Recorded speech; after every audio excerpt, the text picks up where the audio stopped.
నమస్తే. Welcome to I dream. నేను లక్ష్మీ దుర్గా. కాకినాడలో సీఎం జగన్ కొన్ని వ్యాఖ్యలు చేశారు. ప్రతిపక్షాలకు సంబంధించి ఎలక్షన్స్ దగ్గరకొస్తున్న నేపథ్యంలో రకరకాల కుట్రలు, కుతంత్రాలతో వాళ్ళు ముందుకొచ్చే అవకాశం ఉంది. అలాగే కుటుంబాలను చీలుస్తారు అంటూ గూడా సీఎం జగన్ కొన్ని వ్యాఖ్యలు చేశారు. ప్రస్తుతం ఇదే అంశంపై మనతో మాట్లాడడానికి అధికార భాషా సంఘం అధ్యక్షులు విజయబాబు గారున్నారు. వారితో మాట్లాడదాం. సార్ నమస్తే సార్. నమస్తే అండి. సార్ సంక్షేమ పథకాలకు సంబంధించి కూడా సీఎం జగన్ గారు కొన్ని వ్యాఖ్యలు చేశారు. అలాగే తమ ప్రభుత్వం వచ్చిన తర్వాత ఏం చేశారంటే మొత్తంగా పథకాల ఇదితో 2,46,000 కోట్ల లబ్ధి చేకూర్చాం ప్రజలకంటూ ఆయన చెప్పడం జరిగింది. ఇదే సమయంలో కొన్ని వ్యాఖ్యలు చేశారు ప్రతిపక్షాలకు సంబంధించి. ముఖ్యంగా కుటుంబాలను చీల్చే ప్రయత్నం చేస్తారు. పెద్ద ఎత్తున పొత్తులు పెట్టుకుంటారు అని. ఏమంటారు సార్? వాస్తవానికి జగన్మోహన్ రెడ్డి గారు వచ్చిన తర్వాత సార్. అసలు ఆ పార్టీలో కొంతమంది ఎమ్మెల్యేలు సైతం చెప్తుంది కూడా వాళ్ళ అసంతృప్తి కూడా ఏంటంటే హ్మ్. ఎక్కడా కూడా మిడిల్ మేనేజ్మెంట్ కి ఛాన్స్ లేకుండా హ్మ్. ఈ బెనిఫిషియరీ పథకాలు, సంక్షేమ పథకాలు ఏవైతే ఉన్నాయో లబ్ధి చేకూర్చే పథకాలు అవి పేదలకు నేరుగా వెళుతున్నటువంటి స్థితి అసలు హ్మ్. ఈ దేశంలోనే ఒక వినూత్నమైనటువంటి ప్రయోగానికి జగన్మోహన్ రెడ్డి గారు తెరదీశారు. దీని మీద చాలా రాష్ట్రాలు కూడా ప్రశంసలు ఆయనకు అందజేస్తున్నటువంటి పరిస్థితి. హ్మ్.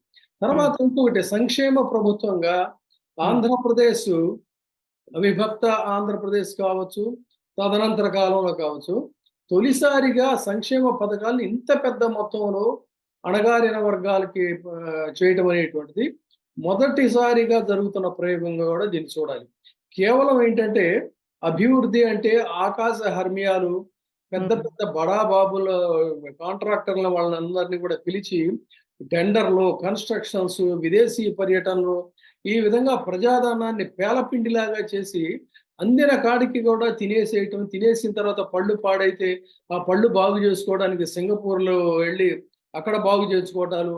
ఇక్కడ మాత్రం ఆసుపత్రుల్లో పేద పిల్లల్ని పందికొక్కులు, ఎలుకలు కొరికేస్తున్నా కూడా అదేదో పెద్ద విషయంగా చూడకపోవటం. ఇంత రాక్షసమైనటువంటి ప్రభుత్వం నుంచి ప్రజలు విముక్తం కలిగించి ఏ ఆశతో అయితే జగన్మోహన్ రెడ్డి గారికి పట్టం కట్టారో, ఇవాళ ఆ కలలు వాళ్ళు కన్న కలల్ని సాకారం చేస్తున్న పరిస్థితి. ఇవాళ ఆయన అడుగుతుంది కూడా ఏమని అంటున్నారంటే, అది చేస్తాను, ఇది చేస్తాను, 600 హామీలు ఇస్తాను, లేదంటే ఆకాశంలో ఉన్నదాన్ని నేలకు దించుతాను, హ్మ్. ప్రపంచంలో రికార్డులు సాధించేస్తాను, అద్భుతాలు సృష్టిస్తానని ఏం చెప్పడం లేదు. చాలా సింపుల్‌గా నవరత్నాలు అనేటువంటిది సంక్షేమానికి సంబంధించి ఇచ్చారు. ఇచ్చి కూడా ఈ రోజున కూడా ఆయన చేస్తున్న ప్రచారం ఏంటి? నా వల్ల, నా ప్రభుత్వం వల్ల బెనిఫిట్ అయితేనే అంటే ప్రయోజనం పొందిన వాళ్ళు మేము పొందాము. ప్రత్యక్షంగానో, పరోక్షంగా అనుకుంటేనే మీరు ఓటేయండి అని అడుగుతున్నారంటే ఎంత సత్తా ఉండాలి చెప్పండి. హ్మ్. అంతేగాని ఊహా జగత్తులో గ్రాఫిక్స్‌తో, ఊహల ప్రపంచంలో, అబద్ధాలతో, భ్రమలతో మొత్తం జనాల్ని ముంచెత్తి మాయోపాయంతో అడ్డదారుల్లో అడ్డగోలుగా చేసేటువంటి పనులైతే ఖచ్చితంగా ఈ ప్రభుత్వంలో జరగలేదని చెప్పొచ్చు. కానీ ఇంత జరుగుతున్నా కూడా ఏదో రకంగా ఈ గొబెల్స్ ప్రచారం అనేటువంటిది జరుగుతూనే ఉంది. ఈ విష ప్రచారం అనేటువంటిది నిరంతరంగా సాగిపోతూనే ఉంది. అయితే హ్మ్. ఇవాళ ఆయన ఇచ్చినటువంటి దాంట్లో కూడా ఆయన ఫ్యాక్ట్స్ అండ్ ఫిగర్స్‌తో కూడా చెప్పారు. ఎంత స్పష్టంగా చెప్తున్న పరిస్థితి అంటే ఫ్యాక్ట్స్ అండ్ ఫిగర్స్‌తో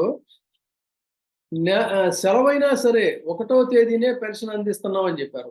నా జగనన్న సైన్యం వాలంటీర్లు పెన్షన్‌ని పంపిణీ చేస్తున్నారు. చంద్రబాబు పాలనలో పెన్షన్ కేవలం రూ. 1000 మాత్రమే. ఎన్నికలకు ముందు జగన్ హామీ ఇవ్వకుండా ఉంటే చంద్రబాబు పెన్షన్ పెంచేవాడా? ఆయన చెప్పబట్టే కదా హామీ అది కూడా పెంచాడు. అది కూడా హ్మ్. ఎంత చేశాడు? చంద్రబాబు 5 ఏళ్ల పాలనలో కేవలం 58,000 మాత్రమే ఇచ్చాడు అని చెప్పారాయన. అదే హ్మ్. గనక జగన్మోహన్ రెడ్డి ప్రభుత్వంలో 1,47,000 అందిస్తున్నాం అన్నారు. అంటే ఎంత వేరియేషన్ ఉందో చూడండి. జన్మభూమి కమిటీలు అనేటువంటివి పెట్టి ద ద అతి దారుణంగా దళారులు తినేసినటువంటి పరిస్థితి పెన్షన్. అంటే లంచం ఇస్తే గాని జగన్మోహన్ రెడ్డి గారు ఇవాళ చెప్పింది సభలో చెప్పింది అదే. అది జన్మభూమి కమిటీలు ఎంత అపఖ్యాతి పాలయ్యాయనేటువంటిది చంద్రబాబు నాయుడికి భజన చేసేటువంటి తైనాతి మీడియా కూడా అనేక కథలు, కథనాలు ఆ రోజుల్లో ప్రచురించింది. అనివార్యంగా ప్రచురించాల్సొచ్చింది. అటువంటి దానికి ఛాన్స్ లేకుండా హ్మ్. చేశారు. ఆ గతంలో 6 నెలల ముందు వరకు 39,00,000 మాత్రమే పెన్షన్ ఇస్తే నే దాదాపుగా 2 నెలల వరకు కూడా రూ. 1000 పెన్షన్ ఇస్తే ఈయన ఇచ్చిన మాట ప్రకారంగా కూడా పెంచుకుంటూ వెళ్తున్నాం అని చెప్పారు. అది కూడా ఎలాగా? ఎక్కడ ఈ పార్టీ వాడా, ఆ పార్టీ వాడని చూడకుండా పార్టీలకు అతీతంగా హ్మ్. చేస్తున్నటువంటి పరిస్థితి. మరి గతంలో చంద్రబాబు నాయుడు గారు ఇచ్చిన 600 హామీలు ఏమైపోయాయి? మొత్తం అసలు మేనిఫెస్టోనే పూర్తిగా మాయం చేసిన పరిస్థితి కదా! భూముల విషయానికొస్తే మరి జగన్మోహన్ రెడ్డి గారు చెప్పినట్టు ఎవరికైనా ఒక్క సెంటు భూమి ఇచ్చాడా? లేదు. హ్మ్. కానీ చంద్రబాబు నాయుడు గారు చేసినటువంటి అవినీతి పాలనని, తర్వాత ఆయన కుమారుడు చేసినటువంటి నిర్వాకాలని పూనకాలతో, ఆవేశాలతో ఊగిపోతూ, కాగిపోతూ విమర్శించినటువంటి పవన్ కళ్యాణ్ ఇవాళ మరి ఆ ఆవేశం అంతా ఏమైపోయింది? ఆ ఊగుడు, వాగుడు అంతా ఏమైపోయింది? హ్మ్. ఇప్పుడంతా ఒక్కసారిగా మంచి జరిగిపోయిందా? ఏం జరిగిందో తెలీదు గానీ, ఇవాళ మాత్రం వాళ్ళ వెంట చేరి చెక్కభజన చేయడం అనేటువంటిది మొదలుపెట్టాడు. అంటే దాని అర్థం ఏంటి? జగన్మోహన్ రెడ్డి గారు చెప్పినట్టుగా కోట్లాది రూపాయల కుంభకోణాలు జరిగాయి. అవన్నీ కూడా న్యాయస్థానం ముందున్నాయి. ప్రైమా ఫేసిలో చాలా వరకు గూడా కొన్ని ఆయన తప్పు చేశాడనేటువంటిది తెలుస్తుంది. హ్మ్. తెలిసినప్పుడు మరి ఒక్కసారిగా ఎందుకు చంద్రబాబు నాయుడు గారి మీద ప్రేమ పుట్టుకొచ్చింది? నేను ప్రశ్నిస్తానని, ప్రశ్నించటానికి వచ్చానని చెప్పి, ఇవన్నీ గూడా ప్రశ్నించకుండా అంత ఆప్యాయంగా 10 సంవత్సరాల పాటు ప్రయాణం చేస్తానన్నాడంటే అంత రుచిగా ఉందా ఆయన ఇచ్చినటువంటి వాళ్ళ పరిభాషలో మన అధికార పార్టీ పరిభాషలో చెప్పాలంటే ఆ ప్యాకేజ్ అనేటువంటిది అంత హ్మ్. బావుందా? ఆ ప్యాకేజీ కోసం 10 సంవత్సరాలు కంటిన్యూ అవ్వాలనుకుంటున్నాడా? అనేటువంటిది గూడా ఆలోచించాలి. లేకపోతే తనే గదా తిట్టింది. తనేగా అవును. విమర్శలు చేసింది. తను తిట్టి, తను విమర్శలు చేసినటువంటి పరిస్థితుల్లో మరి ఇవాళ ఇయన్నీ ఏమైపోయినాయి అనేటువంటిదే ఇక్కడ ప్రశ్న. 53,52,000 మందికి రైతు భరోసా ఇస్తూ ఉంటే, రైతన్నలకి ప్రతి ఏడాది కూడా 13,500 అందిస్తూ ఉంటే, రైతు భరోసా కింద 5 ఏళ్లలో 33,300 కోట్లు జమ చేస్తూ ఉంటే, వైఎస్ఆర్ ఆసరా ద్వారా 19,179 కోట్లు మహిళలకు అందిస్తూ ఉంటే 78,94,000 ఇస్తున్నామని చెప్పని సీఎం గారు చెప్తూ ఉంటే, ప్రతి గ్రామంలో గూడా సచివాలయాలు తెచ్చి, వాలంటరీ వ్యవస్థను తీసుకొచ్చి, హ్మ్. దళారులకు అవకాశం లేకుండా చేస్తూ ఉంటే, విద్యా విద్యాలయాలన్నిటిని కూడా అత్యద్భుతంగా తీర్చిదిద్దుతూ ఉంటే, ఇన్ని రకాలైనటువంటివి చేస్తూ ఉంటే, వీటి గురించి అసలు ఒక్క ప్రస్తావన గాని, ఇది గాని లేకుండా ఎదురుదాడి తర్వాత పిచ్చి పిచ్చి ఫోటోలేస్తారు రోడ్లన్నీ గూడా. ఇక్కడ హ్మ్. నిజాయితీగా పౌరులుగా ఆలోచించాలి మనం. 5 సంవత్సరాలు పరిపాలన చేస్తున్న చంద్రబాబు నాయుడు గారు రోడ్లేయకపోతే ప్రశ్నించలేదు. 2 సంవత్సరాలు కోవిడ్‌లో పోయింది.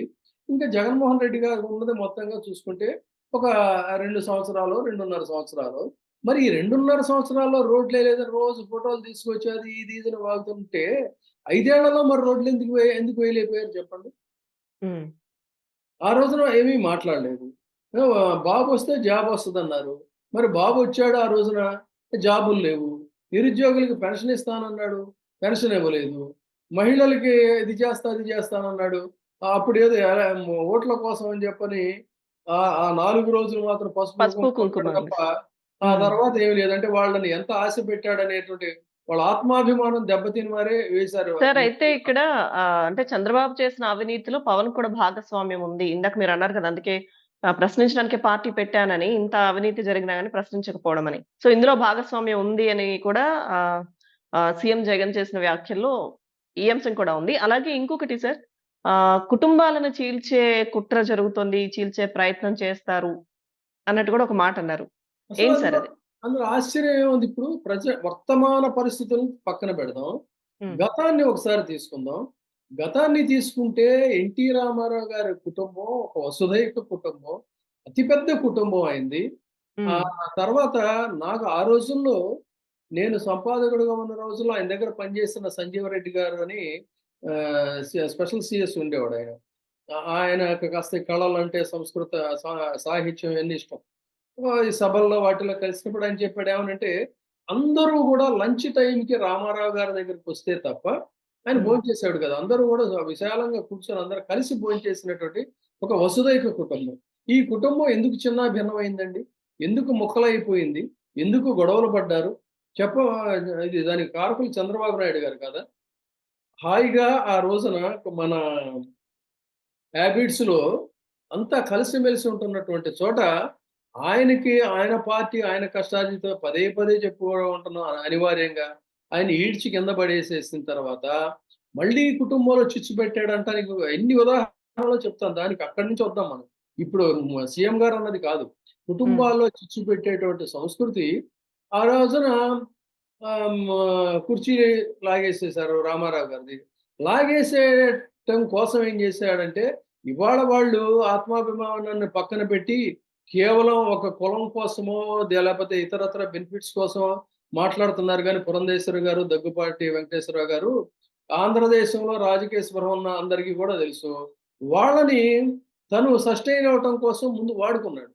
వాడుకున్న తర్వాత వీళ్ళకి కూడా ఏదో ఒక పదవులు, వాటాలు ఇస్తాడని చెప్పని ఆయన ఇంటికెళితే, ఇంటి దగ్గర బయట కూర్చోబెట్టి, కనీసం ఆయన భార్యామణి కూడా ఇవాళ కన్నీళ్లు పెట్టుకుంటూ అది ఇదని మాట్లాడుతున్న ఆవిడ కూడా వచ్చి సోదరిని పలకరించలేదు. మర్యాదపూర్వకంగా కూడా వాళ్ళని లోపలికి తీసుకెళ్ళలేదు. వాళ్ళు వెయిట్ చేసి వెళ్ళిపోయారు. వెళ్ళిపోయిన తర్వాత వాళ్ళే ఎన్నో అవాకులు, చవాకులు పేలారు. ఏకంగా ఆయన పుస్తకమే రాశాడు. దగ్గుపాటి వెంకటేశ్వరరావు గారు. అంటే ఆ కుటుంబం అందులో చిచ్చు పెట్టింది ఎవరండి? చంద్రబాబు నాయుడు గారు. ఇక హరికృష్ణ గారి విషయానికి వద్దాం. హరికృష్ణ గారు పూర్తిగా తిరుగుబాటు చేశాడాయన. తిరుగుబాటు చేస్తే ఆ రోజుల్లో ఆయన్ని కూడా అనేక రకాలుగా మానసిక క్షోభకు గురి చేసి, ఒక రకంగా బాలకృష్ణనేమో ఎంకరేజ్ చేసి, ఆయనకంటే పెద్దాయన అయినటువంటి హరికృష్ణని ఇది చేశాడు. ఒక తర్వాత తదనంతర కాలంలో ఆయనకి ఒక రాజ్యసభ ఇస్తానని చెప్పని మొండి చేయి చూపించి ఆయన్ని దూరం పెట్టాడు. ఇట్లా వాళ్ళతో ఆడుకొని ఆ కుటుంబంలో ఏ కుటుంబం నుంచైతే పార్టీని కొల్లగొట్టాడో, ఆ పార్టీ కుటుంబ సభ్యులతో ఆయన చక్కగా ఆడుకున్నాడు. ఆ కుటుంబానికి సంబంధించిన జూనియర్ ఎన్టీఆర్‌ని ఎన్నికల కోసం వాడుకొని, ఎప్పుడైతే తన కుమారుడికి థ్రెట్ అవుతాడని భావించాడో, అతన్ని దూరం పెట్టాడు. అంటే ఇన్ని విధాలుగా ఆ కుటుంబంలో ఈయన చిచ్చు పెట్టాడు. ఇవాళ మళ్ళీ తాజాగా ఏమిటి అన్నట్లయితే, ఈ షర్మిలమ్మకి సంబంధించినటువంటి విషయాన్ని తీసుకుందాం.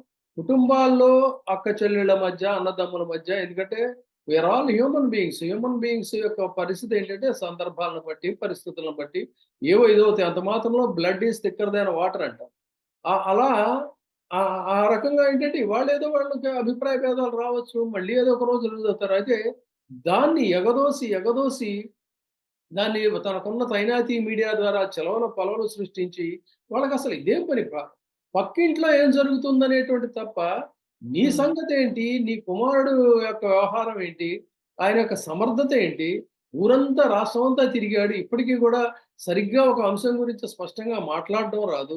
నువ్వు జైల్లో ఉన్నప్పుడు ఆ పార్టీని భుజానికెత్తుకొని సమర్థంగా దాన్ని నడిపించే పరిస్థితి లేదు. అలాంటి ఒక ప్రయోజకుడిగా ఫోకస్ చేయడానికి పెద్ద పెద్ద వేదికలు ఏర్పాటు చేస్తూ ఉంటే, దీనికి ఎందుకు పవన్ కళ్యాణ్ మద్దతు ఇస్తున్నాడు మరి జగన్మోహన్ రెడ్డి గారు అన్నట్టు ఆలోచించండి. తనే తిట్టాడు. తనే శాపనార్థాలు పెట్టాడు. తనే ఊగిపోయాడు. తనే కాగిపోయాడు. మరి ఆ మాటలన్నీ ఏమైపోయాయి? ఎందుకు? అన్‌లెస్ అండ్ అంటిల్ ఏదో ఒకటి లేకపోతే మరి అంతగా కనెక్ట్ అవ్వడు గదా! ఎంతగా కనెక్ట్ అయ్యాడు అంటే, నాతో పాటు మీరందరూ కూడా జై కొట్టకపోతే చంద్రబాబు నాయుడికి ఎదురు ప్రశ్నిస్తే మీరందరూ వైసీపీ కోవట్లని ఒక పబ్లిక్ ఒపీనియన్‌ని, కార్యకర్తల యొక్క ఆత్మాభిమానాన్ని కూడా అతి దారుణంగా ప్రశ్నించే స్థితికి అంతగా బెండ్ అయిపోవాల్సినంత అవసరం ఏమొచ్చిందంటే, దానికి ఆన్సర్ దొరుకుతుంది. స్పష్టంగా చెప్పేది. Right sir. Thank you sir. Thank you Jayababu గారు.